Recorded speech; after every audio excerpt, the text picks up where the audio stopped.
WWE coming in, we gotta make sure we don't have Right. no glitches. You know what I mean? Because other than that, YouTube might take the check. But if you don't know, if you've been under a rock, if you've been under a mat, hey, if you've been under your pillow because you've been sick, hopefully you're feeling better. But Bud Crawford needed basically needed because he needed some help in that ring. Defeated Canelo Alvarez on Saturday. Unanimous decision. You know, he takes his super middleweight championship belt. And now people have questions about, is Bud the GOAT? Or is Bud better than Ali? Well, you can answer that if you want, Joe. I'm just throwing out the things that I'm hearing in some of the chats and some of the discussions that's going around in the R2L barbershops, aka the chats that we have.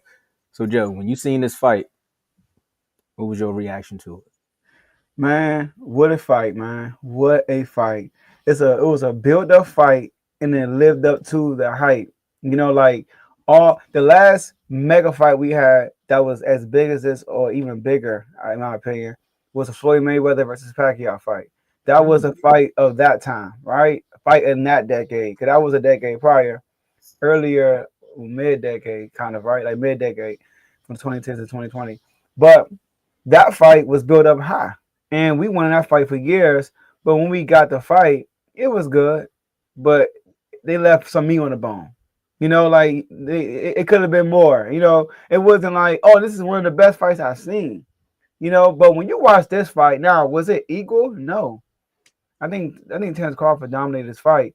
But Canelo brought his best, and Terence Crawford showed you who he was, and he was active from start to finish. He didn't relax down the stretch because he felt like he wanted cards. He didn't do none of that. He fought down. He fought throughout. So the good thing about this is Canelo Alvarez was the undisputed super middleweight champion. Undisputed. Terence Crawford goes up 2 weight classes to fight the undisputed champion. Not just the like a regular like his 1 belt or 2 belts. Man had what 4 belts? Right, 4 belts, I believe. So Canelo is 35, Crawford is 37, so he's older than Canelo. But Canelo got more experience with all the fights he fought. He had like close to over 70 fights, and Crawford was 42-0. All right, so more experience. He's younger. So all the disadvantages, and he's bigger, right? Technically. So all the disadvantages goes to Crawford. Plus, Crawford putting a lot on the line. Max Kellerman said this on the broadcast. I think Ricky disagreed with this, right? But I agree because Terence Crawford's resume, although he's beating everybody that was in front of him, although he's been trying to fight guys. Like he was chasing Spence for a long time. He's been trying to fight the best. But the best that he fought is not nowhere near compared to the best Ali fought, the best Mayweather fought, like all these other guys. Canelo was like the ultimate challenge. Canelo's by far the best fighter he's fought so far. So if he would have lost to Canelo, it would have been like, oh, okay, see, he ain't really fight nobody. I told you it would have been that kind of conversation with people who be hating on Bud. But the fact that he beat Canelo is the reverse. Now he just automatically goes to the GOAT conversation because of the opponent he was about going up 2 weight classes. So the judges scored it all favor Crawford 116, 112, 115, 113, 115, 113. I scored it 118, 110. I had Canelo winning round 1 and round 5. That's it. After that, I felt like round 6 came and Crawford turned it up. Crawford got super aggressive. I think he felt like I lost round 5. Let me pick up this pace. And he came out aggressive. I think round 5 was around when he got hit and he started laughing at Canelo as he walked into his corner. And he came out swinging. So I feel like every time, from my eyes, I'm not the huge boxing expert. That's Tomo, y'all. All right? That's in the right corner. That's Ricky and Ty. I'm just here to keep them from fighting each other. So from my eyes, right? From my eyes, it looked like every time Canelo tried to take advantage, like take control of the fight, Crawford responded every single time with more. I mean, he was hitting Canelo with counters Canelo probably haven't seen before. It was crazy. How shocked he looked after the few times he got hit. And then in the ninth round, controversy comes. He gets headbutted by Canelo. I'm not gonna lie, when he got headbutted, I was like, now Canelo could that's like a target now, right? Yeah. But that Bud didn't budge. He literally won that round. I gave him that round, and two of the judges gave him that round. The other judges did. I don't know what these judges be looking at, man, when they be scoring the cards. And won every other round after that. So, and it's something I saw. He became the first male boxer in the full belt era to be undisputed champion in 3 different weight classes. There we go. So he's definitely in the GOAT conversation. I'm just glad that I was able to witness it, And I do want to say this on the show. Tomo asked me, "Who you got winning?" I said, "I'm rooting for Bud, but I think another gonna win." And then before the fight, I was like, "Man, I can't go against Bud. I'm going with Bud," and I'm glad I made that switch. So shout out to Terence Crawford and his camp. So, Joe, you said a lot.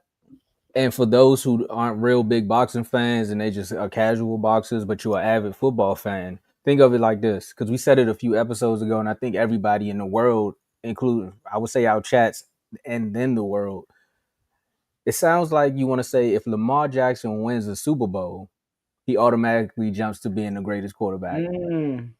Because a lot of people, the downfalls of what Lamar Jackson have and his career, but they know the talents. They know the talents and everything that he has. He has the MVPs basically, and everyone's just saying he just gotta get the ring. He get the ring, he jumps a lot of people in a lot of conversations.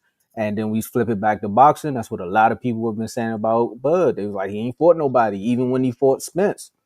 Right? I know you said the Floyd and Manny fight is up there. So I'm glad you said in your opinion, because some people say the Spence and Bud one was there too, just a little bit because again of the anticipation of what could happen. Again, the years of both of them going back and forth, and the videos is out there of them having their conversations about, man, he's scared to fight me, man. I've been here. You knew I was gonna be here. Mm-hmm. All that, and then Top Rank, the stories behind it is why this moment was there. Again, the resume speaks for itself. If you were a 3-time undisputed, let's say unanimous MVP in any sport, people would say, look, man, all you get is one championship, and you definitely first ballot Hall of Famer, right? You talking about 3 weight classes, and in boxing, that can change. You got to cut weight, you got to train. So to go to 3 weight classes and be undisputed, to go up 2 weight classes and beat the face of boxing. See, not just Canelo being one of the best boxers in boxing right now, he's the face of boxing. And I said it on in the red corner, and I'll say it here as well. He was the face of the zone or Dazzin. Mm-hmm. Like that was his thing. So you telling me you beat the guy who came up with a boxing app for us to watch boxing for free? Like, come on. Then you telling me you talking about a guy who was sitting back and thinking, he wasn't even thinking about Canelo. He said Bill Haney came up with it. He's like, you know what, Terrence should fight Canelo. And he sat back, he said, I thought about it. He's like, all right, that's the goal. Let's go get it. And every time you hear him talk, he like, look, this is my mission. I set out for this, and then he conquers it. Like that's the ultimate goal in sports where you say, look, this is what I want to do. You work hard for it. You definitely got to work hard for it because you got to go in the ring and prove it, and then you win the match. And then you flat out put on a masterclass at that. Like again, Canelo's the experience is there. So at some point you thinking Canelo gonna get back and be like, oh, this has happened in fight 32 or this happened in fight 45 and I can maneuver. No. He's never fought nobody like this before, where a guy can be a switch hitter, where he can give you everything that you want to do and a little bit more. Like, I'm sorry, but Bud has to be one of those fighters, like you said, that I'm glad I was able to watch. I'm mad I picked against him when I had the whole Spence situation, but hey, sometimes you got to be wrong. And what way to be wrong than watch a guy get beat by one of the best boxers in boxing? And Joe, I'm just glad it's on Netflix too, because we can go back and watch it over And over and and over over again.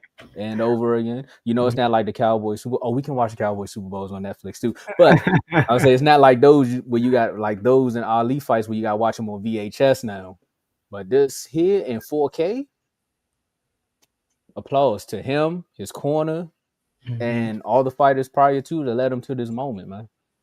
Yeah, man. And they asked him in the press conference, which was a great press conference, by the way. So confident. They said, when did you know you was going to win this fight? He said, when he signed the contract. I was like, dang. And then he said everybody kept saying, oh, he's a bigger fighter. He said Canelo is a small fighter in a bigger weight class. He's small in his weight class, and he said that he's not that much bigger than me. And then when I saw like the measurements, I'm like, hold up, he's taller than Canelo. His reach is longer than Canelo. He's a better boxer. I mean, what the heck is it? Is it that much of a big difference? So he kept saying like I never looked at him like being bigger than me. He said I was a better skilled boxer and I was a stronger fighter today. Like I was a stronger boxer. Yeah, he said he had more power. He said I fought guys who had more power than Canelo. And then out of respect, the man went back and gave Canelo back his belt because it has his name on it. You know, because he gonna get his own belt. Obviously, he had to take his pictures first. You know, let me get the hey, give me real quick before I come back his belt. That gotta be the most tiring thing, but celebrating at the same time. You got like 90 belts, and he just like this. You gotta sit hold there. him up. They keep adding the belt, add another one, add another one. You just sitting there. Like for real. And them belts look heavy too. Nah. Belts look heavy. So, but shout out to Terence Crawford, man. And like you said, when he fought Spence, his two mega fights, you would say, Spence. And okay, let me say this. The reason why I feel like the Pacquiao thing was bigger than the Spence one because Pacquiao and Mayweather are like the casual fans love them. You're right. Yeah, I get you that. And you know, at the time, a lot of people didn't know who Terence, like a lot of casual fans, like Terence Crawford, like he like real boxers really knew how good Terence Crawford was, but the casual fan was like casual with Terence Crawford. But maybe Spence, you know, they knew who Spence was because Spence fought they both fought the same dude. What's the dude named with the cornrows that be on the mountain? Sean Porter. Sean Porter. Sean Porter. They both fought Sean Porter. But I mean, when Spence fought Sean Porter, it was like big because he fought his style. I mean, he fought Sean Porter's style and still beat him. But Spence was bigger. But Pacquiao and Mayweather, they were like, yeah, nah, you're right. I mean, we talking about two all-time greats. Like Mayweather, obviously undefeated, and Pacquiao 8 different weight classes. Come on, man. Only ever done that.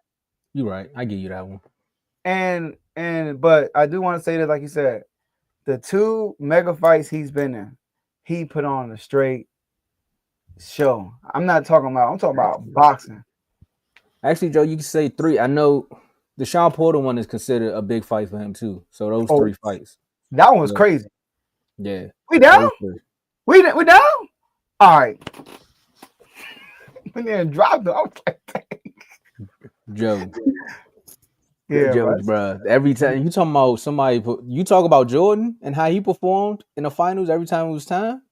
This is the moment. Like every time it's a big fight, he comes out and he's a whole different fighter. Like if you go back and watch Terence Crawford's last 2 fights and you watch this one, like nah, this ain't the same guy. This ain't the same guy. He's the definition of what Shakur be saying after his fights. Like you give me better opponents, then I'll show you a better performance. Ooh. And that's exactly what he does. You like once you give me that opponent that you all think I'm gonna lose to, watch what I do with him. Yeah. Shakur also said that Terence Crawford, like Jordan, winning everything, no matter what it is. He wants to win in every single thing. And that's how Jordan was. I can see it. I can see it. He even be trying to win the press conferences and all that.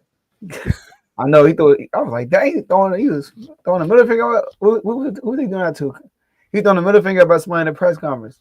It's probably with somebody in the back, probably a hater, probably T.O. They said who it was. I forgot who it was though. We'll go back in. If you in the comments, let us know. But yeah, Bud is definitely one of the best ever, and the barbershop conversation is definitely. This is another one. I think we got another LeBron Jordan debate going on here. It's about to get ugly. Man, shout out to him though for putting himself in that conversation. Yeah, that's what you want to be. On Monday Night Football, getting interviewed and all that stuff. Like, let's go, Crawford. He living life now. He's like, I ain't even go home. He's still in Vegas. Like, that's crazy. I know, right? He's still in Vegas. Like, bro, every interview, he like his eyes low. You can tell he's tired, bro. I can tell he's tired. I just want to go home, man. I just want to go back to Omaha, man. Get ready for my next opponent. But this is what you do when it's time to step up on a big stage. You know, kind of like the Giants did when they played the Cowboys on Sunday.